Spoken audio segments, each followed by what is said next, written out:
Welcome, everybody, to this very special conversation. My name is Marcus Bass. I'm happy to serve as the Deputy Director for the North Carolina Black Alliance. And today I am joined by Executive Director for Equality North Carolina, Kendra Johnson, for a very special tribute to Kendra and the work that Kendra has done. And also, as we look at this month, this very important month in particular, capping off Pride Month, capping off a wonderful Juneteenth, and then also with so many battles at a state level and especially at a federal level right now, there's no better time to reflect on the legacy of where we've come to determine where we're going to go forward. And so I invite you with us to join in this, what we are calling the Murray Rustin Wrap for June.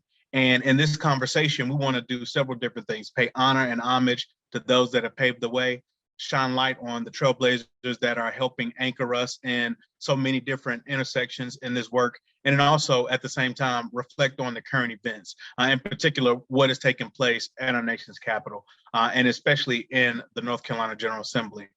First, I want to start by giving just a brief description about the leaders, Bayard, Rustin, and Pauline Murray. As a close advisor to Martin Luther King Jr., and one of the most influential and effective organizers of the Civil Rights Movement, Bayard Rustin was affectionately referred to as Mr. March on Washington by A. Philip Randolph. Rustin organized and led a number of protests in the 1940s, 50s, and 60s, including the 1963 March on Washington for Jobs and Freedom. Rustin became a key advisor to King during the Montgomery bus boycott, and he first visited Montgomery in 1956, publishing a diary called Montgomery Diary, in which he observed a meeting of the Montgomery Improvement Association. He wrote, "As I watched the people walk away, I had a feeling that no force on earth can stop this movement. It has all the elements to touch the hearts of men." Rustin provided King with a deep understanding of nonviolent ideas and tactics at a time when King had only an academic familiarity with Gandhi. Rustin was also instrumental in the formation of the Southern Christian Leadership Conference, or SCLC, proposing to King in 1956 that he create a group that would unite Black leaders in the South who possess ties to the masses of people so that their actions and projects are backed by broad participation of those people. Despite the concerns of many civil rights leaders, Rustin, an openly gay man, was appointed as Deputy Director for the March on Washington. And in less than 2 months through the leadership of Rustin, guided the march and the organizing of the march to bring over 200,000 participants to the nation's capital. From 1965 until 1979, Rustin served as president and later as co-chair of the A. Philip Randolph Institute, an organization of Black trade unionists dedicated to racial equality and economic justice. Also, more recently, just this month in Hillsborough, the legendary leader Bayard Rustin and 3 other men who were sentenced to work on a chain gang in North Carolina after the launching of the Freedom Rides and their challenge to Jim Crow. Now, 75 years later, these individuals are having their convictions posthumously vacated more than 7 decades later. "We failed these men," said Superior Court Judge Alan Bayard, who presided over the special session, and at one point paused to gather himself after becoming emotional. "We failed their cause. We failed to deliver justice in our community, and for that I apologize." And now that takes us to our second honoree. Anna Pauli Murray was born in Baltimore, Maryland on November 20th, 1910, the 4th of 6 children born to Agnes Fitzgerald and William Murray. A few years after Pauli's death, the family suffered the loss of their mother due to a cerebral hemorrhage. And Pauli was taken by their grandparents, Robert George and Cornelia Smith Fitzgerald, and their aunt namesake, Pauline Fitzgerald Dame, to Durham, North Carolina. Pauli was born into a family with strong ties into education. And throughout Durham and throughout their maternal life, their grandparents, or grandfather in particular, was one of the first students of Asham Institute, now Lincoln University, and later helped establish a school for Black people in Virginia and North Carolina. Their father, a Howard University graduate, served as a teacher and later a principal for the Baltimore public school system. In 1923, the family suffered another loss when William, having battled severe depression for an extended period of time, was committed to Crownsville State Hospital, where he was murdered by a white guard. Pauli carried their family's legacy of education with the utmost pride and responsibility during their time as an educator in Durham. They were also instilled with a strong sense of pride and individuality that motivated them to become a free thinker. These traits would inform the way in which they interacted with others and how they would come to shape the world. Pauli graduated from Hillside High School in 1926 and traveled to New York, where they attended Hunter College. While financing themselves through school around this time, Pauli broadened their perspective around gender and expression and changed their name from Anna Pauline to Pauli, the name we know and recognize today. Pauli graduated from Hunter College in 1933 with a Bachelor of Arts in English Literature. From there, they worked as a New York City teacher for the Workers' Projects Administration, where they dove into writing. Their work appeared in magazines such as Common Sense and in publications of the National Association for the Advancement of Colored People. Pauli recalls the time as a tremendous intellectual experience, having the opportunity to converse and share spaces with many different radical thinkers. This experience caused Pauli to crave more knowledge and education, prompting their pursuit of a law degree. They went on to aid disadvantaged people by challenging established systems with a critical lens on gender and race issues. Most famously, Pauli is coined with the term Jane Crow, which spoke to the double discrimination faced by Black women and women of color, and alluded to Jim Crow, which spoke only to discrimination based on race. Pauli's work on gender, equality, and race relations laid the foundation for what we know now and understand to be intersectionality, a term coined by Kimbrie Kinshaw later in 1989. And finally, for the individual that you'll have the pleasure to join with me in learning more about today, Kendra Johnson. Kendra is the Executive Director of Equality North Carolina and was named Executive Director in May of 2018.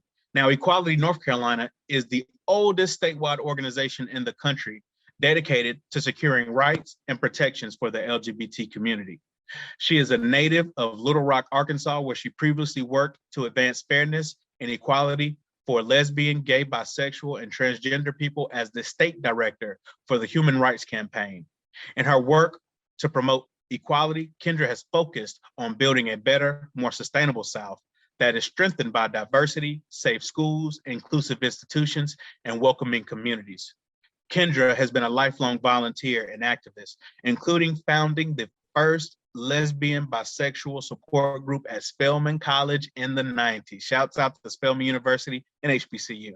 And volunteering communication services for Brazil's first historically Black college. She recently joined the ranks of Forever Song after serving as the Southerners on the New Grounds board chair, Song's board chair for 6 years and on the board for 11 years. Kendra currently serves on the board for the Griffin Gracie Educational Retreat and Historical Center, the brainchild of trans revolutionary Miss Major Griffin Gracie. She previously worked in bilingual communications in Brazil for 14 years as a writer, editor, and translator at that country's top financial newspaper, Gazeta Mercantil, and Valor Economio.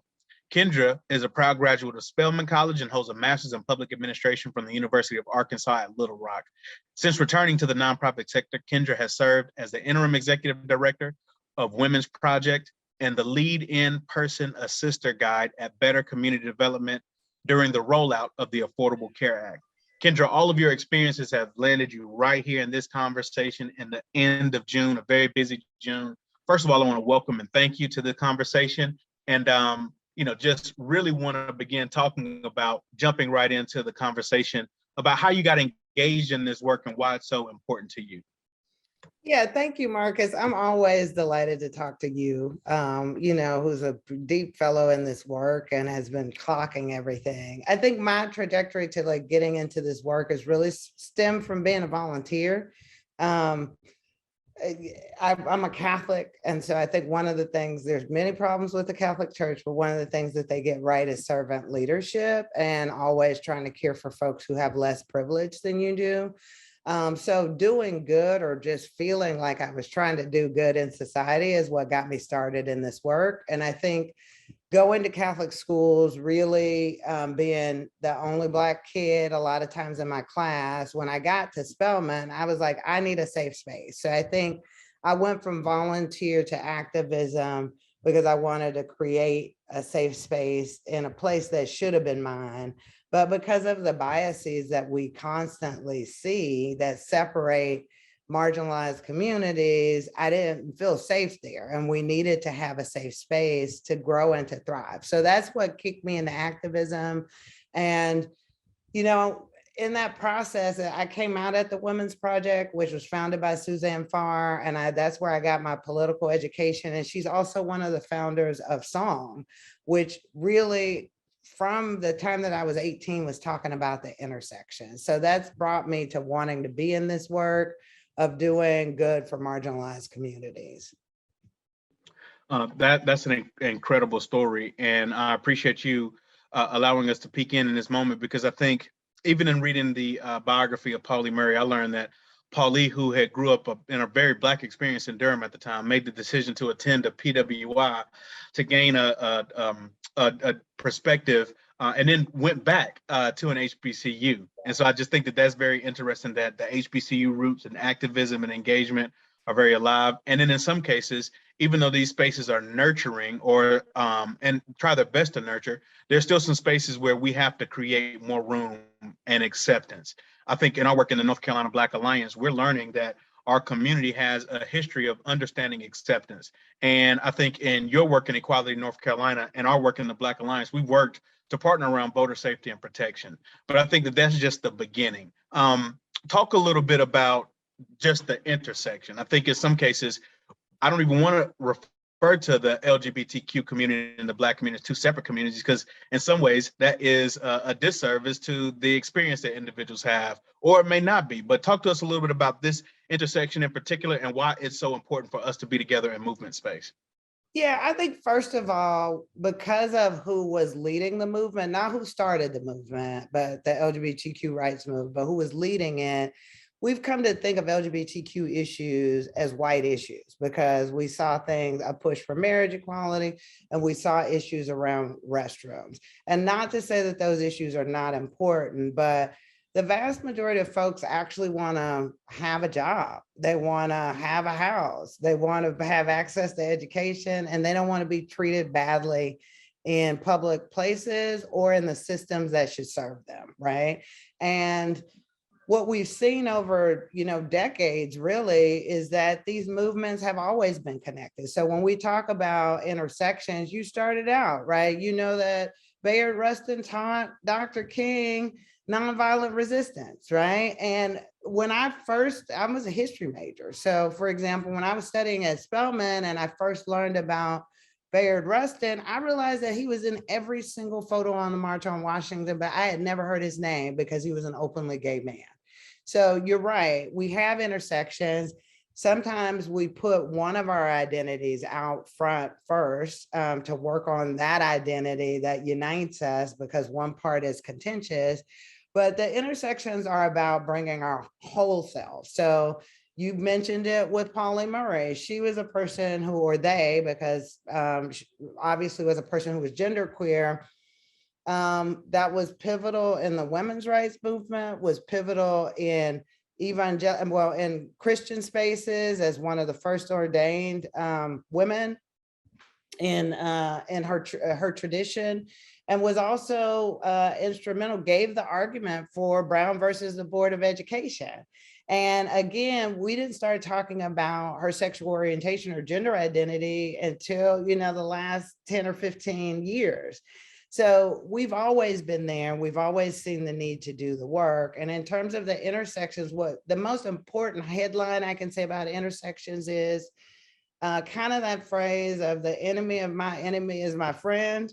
Our opposition is coming for women and trans men. They're coming for the LGBTQ community. They're coming from immigrants. They're coming for Black folks. They're coming for working class people. They're coming for all of our rights.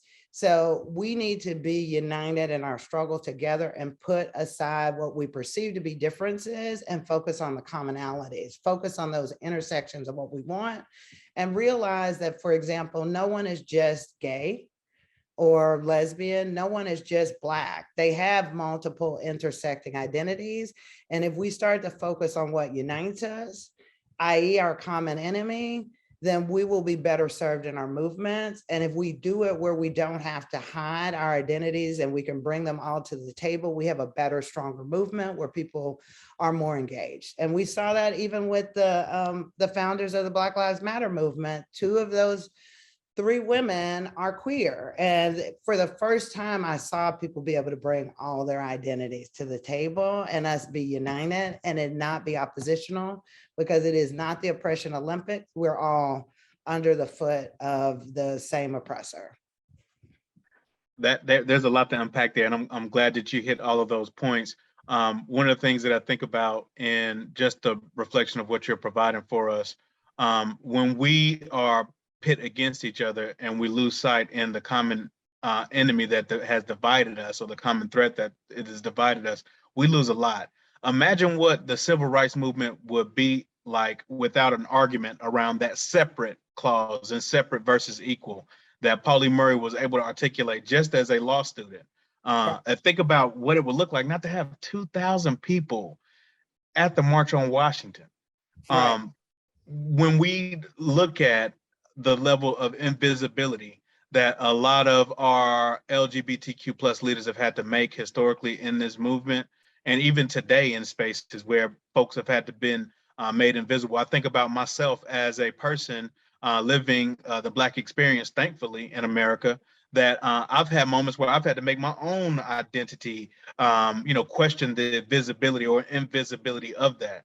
And when you think about the layer of gender equity, or respect of diversity along the lines of race and gender, that provides a completely different lens for us to really examine how we are all being treated, in a completely similar but a more united path together. And I'm excited that you just laid that out for us, because it takes us really reflecting where we've come from, just like in this conversation, to know where we're going. Since we're on this stage of reflections, this part of the conversation around reflections, let's reflect around the General Assembly legislatively. I know Equality North Carolina has been at the front lines of a lot of battles in this, not just in this short session, what's supposed to be a short session, but over the past 30, 40 years of existence. This is the largest organization of its kind in the country, and in North Carolina in particular. And you're at the precipice of all of this legislative action, all of this congressional action, all of these judicial battles. Unpack for us your vantage points or your experiences and what we've just seen in June alone. We don't have to go all the way back to 2016 or 2020. Just talk about June for us.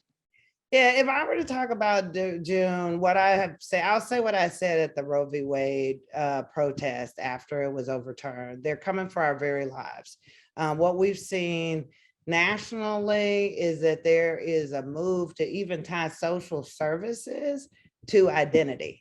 And so they're trying to, if they include trans, and I saw this in Florida, if they include trans inclusive healthcare, they are not going to, pass a bill. They wanted to deride a bill there. They're coming for our very lives in the school systems. We had the House Bill 755, the Don't Say Gay bill. Just yesterday, we had the ICE detention bill back on the table that's trying to compel sheriffs to cooperate with 287G agreements that would, criminalize migrant families. We've had, we had some good things like medical marijuana and the first, positive vote on Medicaid expansion, but those were overshadowed by all of the other shenanigans that we've seen, including attempts to roll back voting rights. And we're in a very dangerous moment, and this is not just June, although June was pivotal with the Supreme Court, like these far right judges on the Supreme Court, justices rolling back rights that had been, set by legal precedent almost 50 years ago, but then also directly citing that the case that led to marriage equality, Obergefell, the case that led to the same-sex consensual intimate relationship, Flores v. Texas, and even Griswold with birth control, that they're all based on the same right to privacy argument, and that they should be looked at next. So they are laying out their roadmap to stay in power and marginalize all of us out of the systems that should serve us. And yeah, I can't, talk about this without talking about the January 6th hearings, right? When we think about the January 6th hearings, we keep saying it was an insurrection. Well, there's a debate among some groups about that. And reality, that was an attempted coup. I wish they would use that language. It's something that we all resonate with.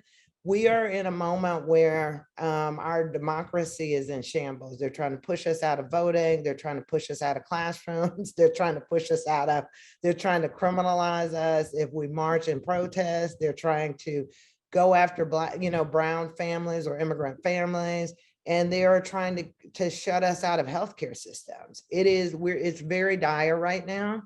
And it's incumbent about all of us to organize, get our people, and turn out to vote, because our rights are really on the ballot, like never before.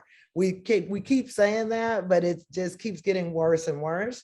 And I'm afraid, frankly, that we're heading for a civil war, and we're being attacked on all fronts, on all three levels of government, and in the streets. So I have a lot to say about that. I don't want to ramble, but it's a dire moment for our democracy and for our civil rights.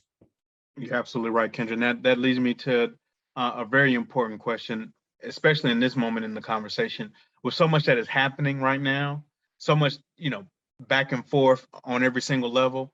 How do you really stay in the game? How do you really stay focused on the fight? What are some things that you do to make sure that you are keeping in check with yourself, staying in for the long haul? Because this is not a short-term fight. As you've laid out, at every level, there's something going on. How do you stay focused, and how do you take care of yourself in this moment? Yeah, I thank you for that question, because I think everyone needs to be thinking about how they care for themselves, because this is a marathon, not a sprint at all.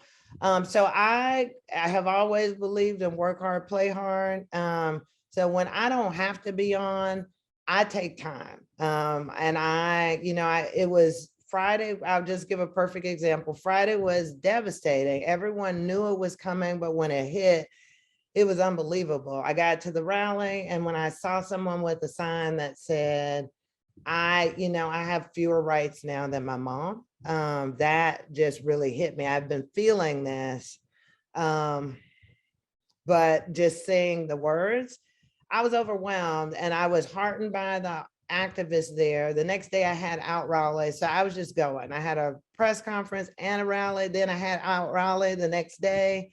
And when I got home, I got on the sofa and I got myself good food, and I sat and I watched joyful things that showed me that we are making progress. We have representation to fill my cup. I talked to people who are in the movement with me to check on them. I made sure that I made space instead of doing another 10 or 20 things that I could have been doing to prepare for this moment, because I know that me working beyond my capacity will serve no one. I know that the movement needs all of us, not me because I run an organization. It needs every single one of us. And if we don't pour into ourselves, we will bleed out trying to defend our democracy and our civil liberties. Thank you for that, allowing us time to pause and reflecting on the progress that we've made, checking in with those that are in the fight that we care about and that are close to us. And then also continuing to check in with ourselves is very important. We thank you so much, Kendra, for being an example of the legacy of Bayard, Rustin, and Pauline Murray. We thank you for the work that you're doing at Equality North Carolina. And we thank all of you for joining us in this Murray Rustin wrap for June, really recapping where we've been in this very important Pride Month and this very impactful Juneteenth celebration season. And also as we go into reflection around what it really means to be independent in this country in this moment. Very thankful to have Kendra Johnson and Equality North Carolina in the fight with us. And we hope that you all stay tuned for more information and just stay in the fight. Yeah, and vote, get your people out to the polls. Absolutely. Absolutely. In July and in November. Right. Thank you all very much. Take care. Thank you.